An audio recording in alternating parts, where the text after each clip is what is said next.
Hello and welcome to the PAPIEnglish podcast. This is the podcast that helps you learn English. My name is Sam and I am your English teacher.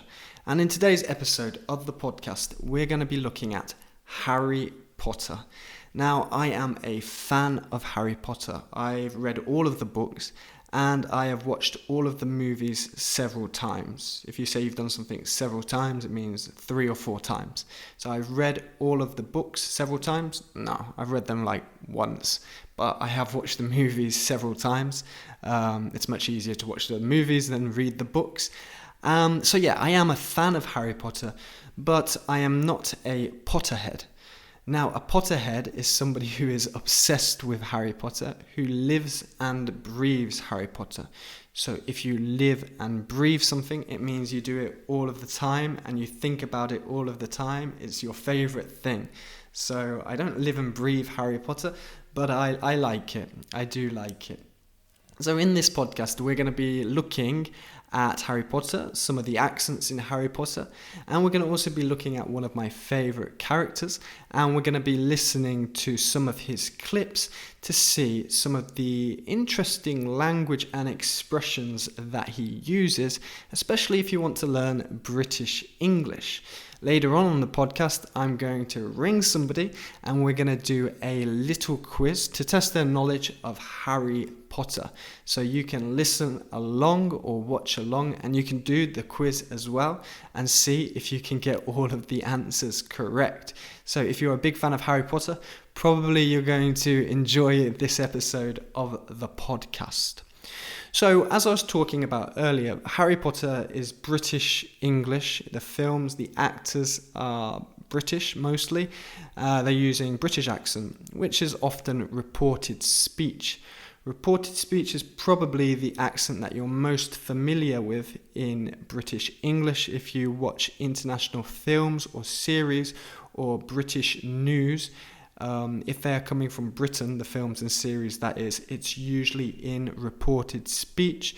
But the interesting thing, not many people in the United Kingdom, not many British people, let's say, speak pure reported speech. It's very rare that you speak pure reported speech. We speak somewhere between reported speech and maybe our regional accent.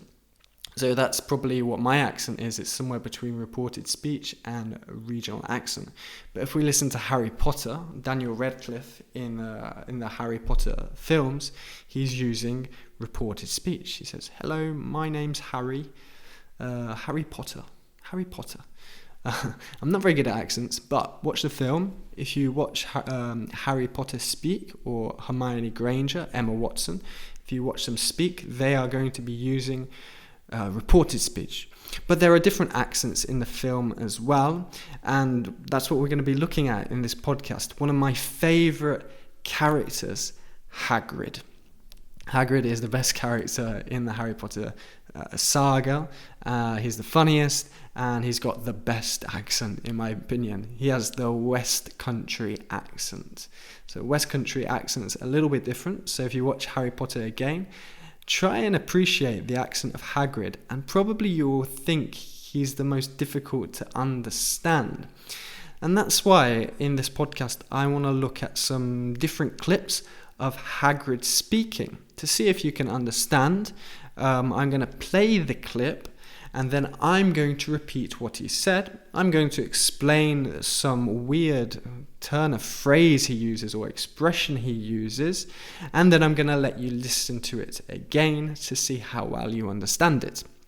Okay, so let's start off with the first Hagrid clip, which is, let's describe the scene first so you have a little bit of context.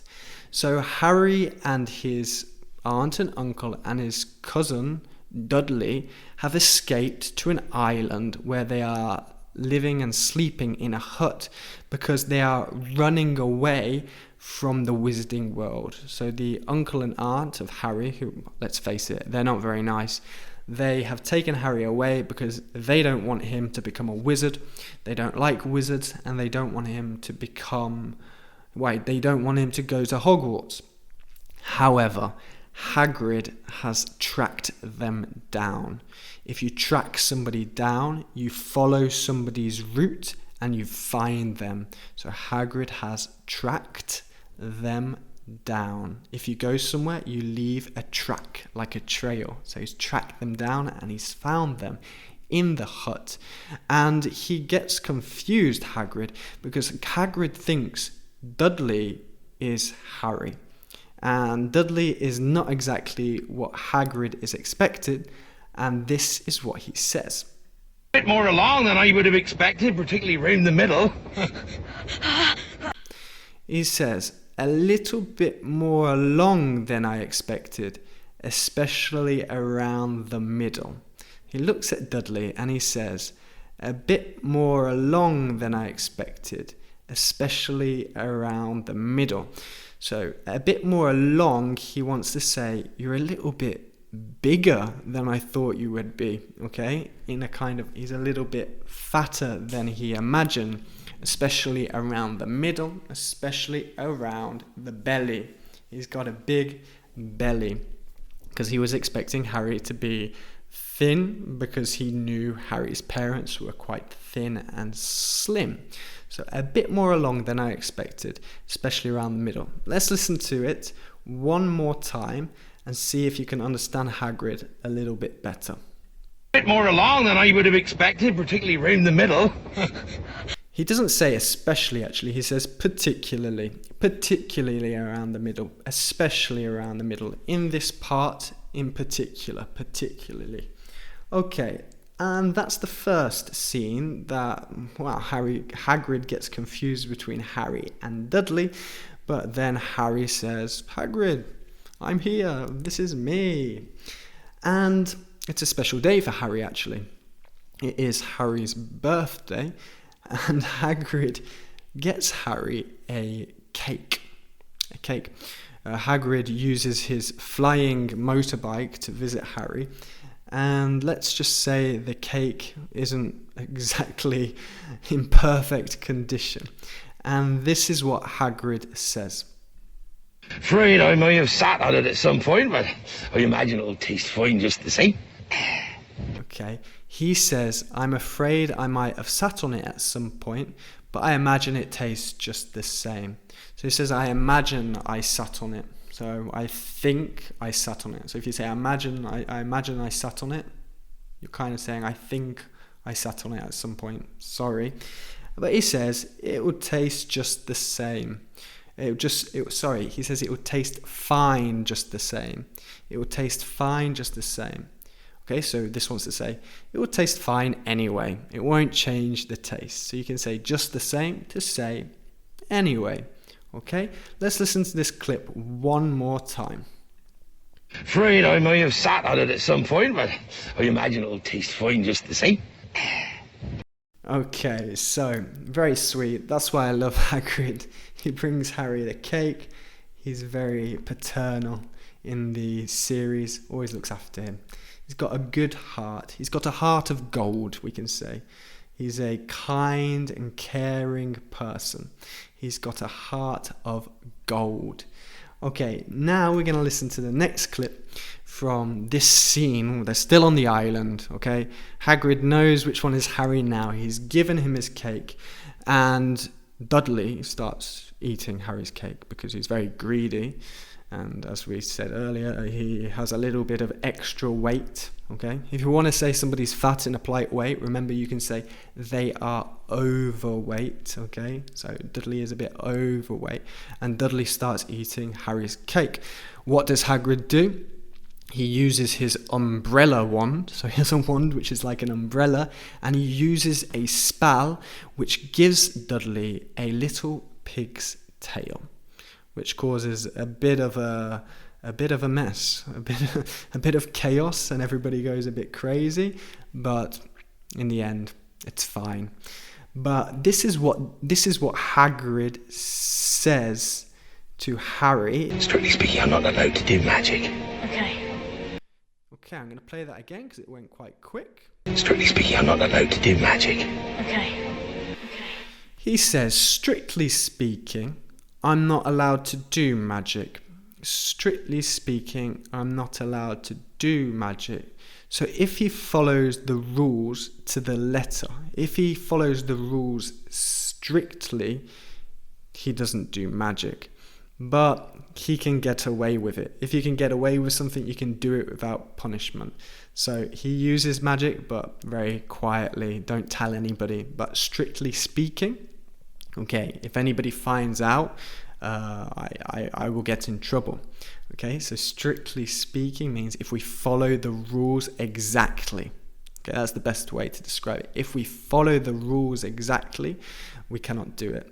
But it's something we kind of say when, strictly speaking, I shouldn't go home early, but I'm going to go home early today. Shh, don't tell anybody. And that's a good little one to use as well. And so he does the magic on Dudley, he gives him a pig's tail, and he goes, strictly speaking, I'm not allowed to do magic, okay? Don't tell anybody, but it's fine this time. The next thing that happens, well, maybe it's a little bit before, actually. I'm not sure about the order of events here. But Hagrid tells Harry he is a wizard and that his mother and father, who passed away when he was a baby, were also wizards. So if you say pass away, it means they died, okay? His parents passed away when he was a baby. His parents died when he was a baby. And he says something interesting to Harry, because Harry doesn't quite believe that he's a wizard. And this is what Hagrid says. No? Blimey, Harry, didn't you ever wonder where your mum and dad learned it all? Okay, let's play that again. No? Blimey, Harry, didn't you ever wonder where your mum and dad learned it all? He says, blimey, Harry, didn't you ever wonder where your parents learnt it all? Blimey. It's a very British word, and it means, wow, really? Gosh. Gosh we say in British English as well. Gosh, blimey, like, wow. Didn't you ever wonder where your parents learnt it all? He's talking about Hogwarts here, because he's telling Harry about the magical school of Hogwarts. And he says, blimey, Harry, didn't you wonder where your parents learnt it all? Blimey, gosh, wow. It's something you say when you are shocked. You are surprised and shocked about something. And this is the last little clip from this scene, which is one of my favourite scenes from all of the Harry Potter films or book. I love this scene when Harry learns he's a wizard. And it's kind of like, I don't know, when you're a kid, if you grew up at the same time as I did when I was a kid, you always dreamt that your letter was going to come through the post from Hogwarts and you were going to find out that you were a wizard. And it's quite a magical moment.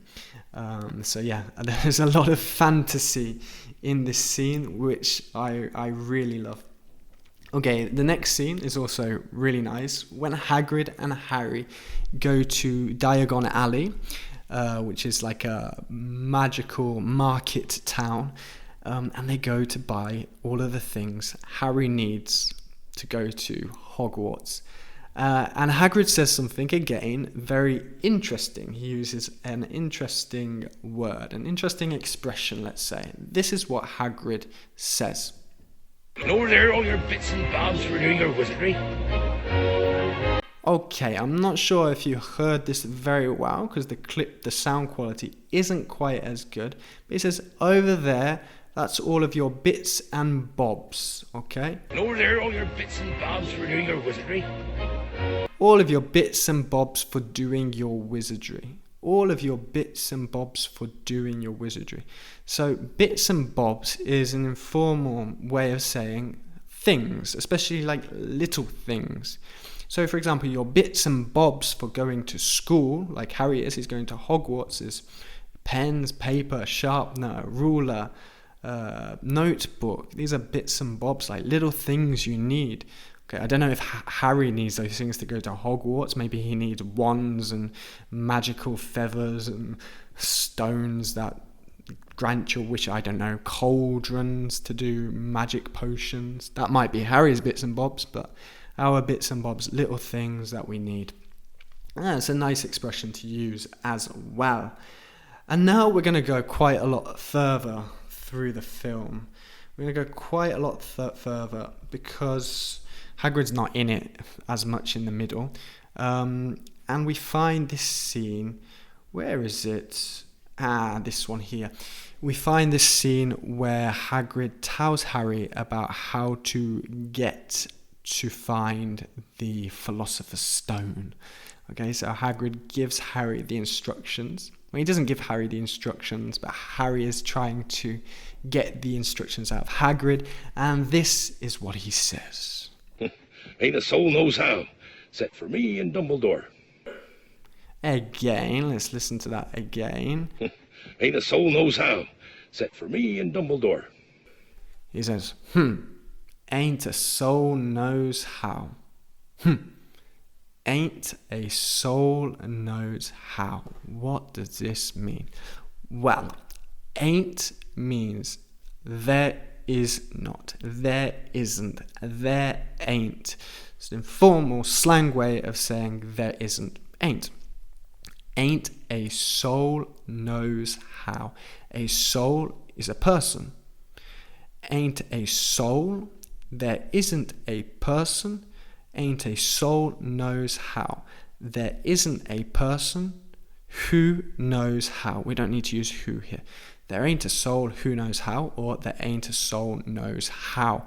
So this is kind of the language that Hagrid speaks with, and that's why if you watch Harry Potter, Hagrid, if you're watching it in English, of course, Hagrid is one of the most difficult people to understand in the Harry Potter saga. Okay, but he's the most lovable and fantastic, amazing character, and I absolutely love him. I've actually got a story to share with you guys about Harry Potter. We finished with all the language. We finished about Hagrid, some useful language, some kind of insight into British English, and also if you watch the first movie again, you'll probably understand it a little bit better. But I want to share you a story about something that happened in the last couple of years regarding Harry Potter. I bought me and my girlfriend tickets to go to the Harry Potter studios in London. Well, it's near London. I think it's in Reading. And I bought it for Christmas 2 years ago. I bought these tickets for Christmas, and we planned to go to London to visit the Harry Potter studios in June. So we're flying from Italy to London, so it's not that easy to go. Like, we have to plan it a little in advance. And I didn't know that you also had to book the day to go. So I booked the tickets, and then you have to book the day as well. So a few weeks before I realized this, suddenly I have to book the day, and Harry Potter Studios said, it's too busy during the summer. It's ram-packed. So if something's ram-packed, it's full of people, and you have to book like 5 months in advance. So we couldn't go into the summer. We were going to London anyway. My girlfriend was furious. If you say furious, it means very angry.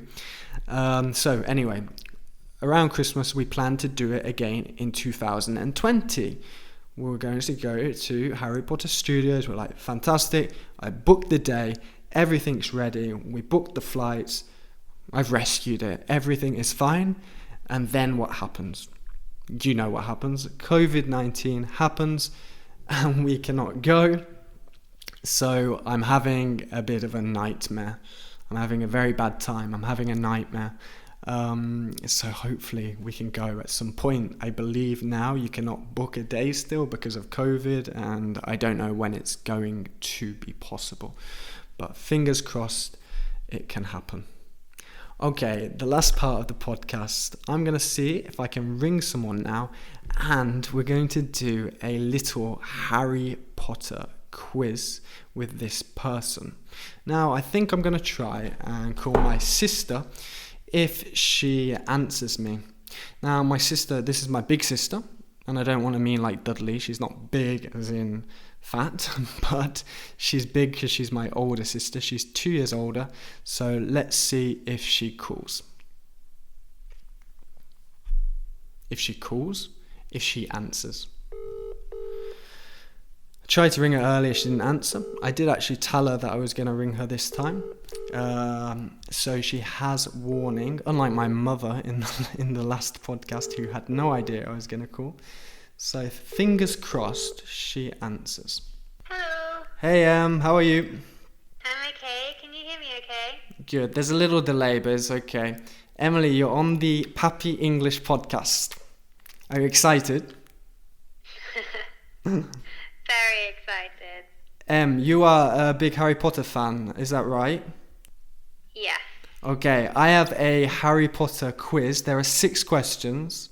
Okay, we're going to go through the 6 questions quite quickly. How many questions out of 6 do you think you will get correct? 6. You're gonna get all 6 correct. Okay, Emily, first question is quite easy. Can you name the 4 Harry Potter houses? Gryffindor, Slytherin, Hufflepuff, and Ravenclaw. And Ravenclaw, good. Well done. 1 point. Okay, the second question is a bit more difficult. Can you name 4 positions in the game of Quidditch? Oh my gosh. Seeker? Yes. Seeker, Beater, Yes. Goalkeeper? I'll take keeper, just keeper. Because they're not really goals, they're rings. 1 more. Oh man. Oh my gosh. It sounds like waffle. Quaffle? Quaffle is a position. I'm going to give it you. Okay, 2 out of 2. Okay, third question. Who is Fluffy? Fluffy is Hagrid's dog. Is it Hagrid's dog? Are you sure? No, I can't remember. Oh, no, it's not. I know what it is. Fluffy is that, like, 3-headed dog. In the first book, Exactly. it's like the first step towards the Philosopher's Stone. She's it's like got the it. first thing they have to get through. Exactly, yeah. Got it. Because Hagrid has another dog, which I can't remember the name. Do you know the name of Hagrid's other dog? It's not... It's not like Fang. Is it Thang? That's it. Fang. Yeah, that's Fang it. or Thang? Fang with an F. Fang. Yeah. Fluffy is the 3-headed dog. Okay, 3 out of 3. I'm giving it you. Okay. In the first book as well, how does Harry Potter catch his first snitch? He swallows it. He swallows He it. doesn't swallow it, but he catches it with his mouth. He catches it with his mouth. Does it go down into his throat? Well, yeah, because he has to cough it up, doesn't it? He, like, So he sits there does and swallow he's, it. like, coughing, regurgitates it, doesn't he? Regurgitates it. I'm doing an English learning That's podcast. a good English word. So he swallows it, which means it goes down his throat into his body. So he swallows it goes into his mouth and down. And then, as Emily says, he regurgitates it, which is kind of like being sick and coming out. Bringing it back up again. And bringing it back out again. Okay, 4 out of 4 so far, Em. Number 5. This is a trick question. What is the name of Harry Potter's first book? Harry Potter's first book? The first Harry Potter book, let's say. J.K. Rowling's first Harry Potter book. What is its name?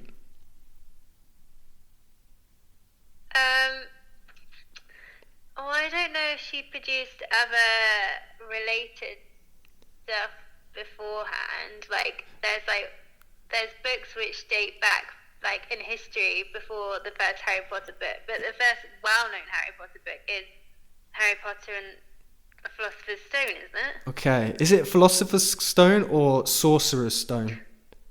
Well, I thought that it was called the Sorcerer's Stone in America and the Philosopher's Stone in England. Exactly. That was the trick question, just if you thought it was the Sorcerer's Stone. Hey, you got it. Harry Potter and the Philosopher's Stone. Very good. Okay. Last question. This is to get all 6 correct. How did Moaning Myrtle, she's the ghost in Harry Potter, in the girls' bathroom. Was it in the boys' bathroom? I don't remember. Anyway. Girls' bathroom. How did Moaning Myrtle die? By the basilisk. The basilisk. First time it was released from when the first time the Chamber of Secrets was really opened, the basilisk killed a girl, and it was her. How does the I can't say the word, basilisk, kill? Basilisk. How does it kill? This is the bone. It's his eye. It's like if you look at it directly. In the eye, you die. Yeah. Very good. Yeah. Very, very good. And the basilisk is a big, big snake. Emily, you got 6 out of 6 correct. Well done. Yay! You are a Potterhead. Okay? Potterhead. You are a Potterhead. All right. Bye, Em. Thanks for being on the Pappy English podcast. Bye. Bye. Bye. Okay, so Emily is a big Potterhead, as she has proven it. She knows a lot about Harry Potter. But we grew up on that. If you grow up with something, you're surrounded with it through your whole childhood. So we grew up on Harry Potter. If you're in our generation as well, I'm sure you're the same. So let us know. Send me an email, or if you're watching on YouTube, let me know in the comments, like, are you a big fan of Harry Potter? Did you learn anything new in this podcast as well? What words and expressions did you like? Thank you for watching. Hope you enjoyed it. I'm sure if you're a big fan of Harry Potter, you enjoyed watching this one. Thank you again for listening, and I'll speak to you again in the next podcast.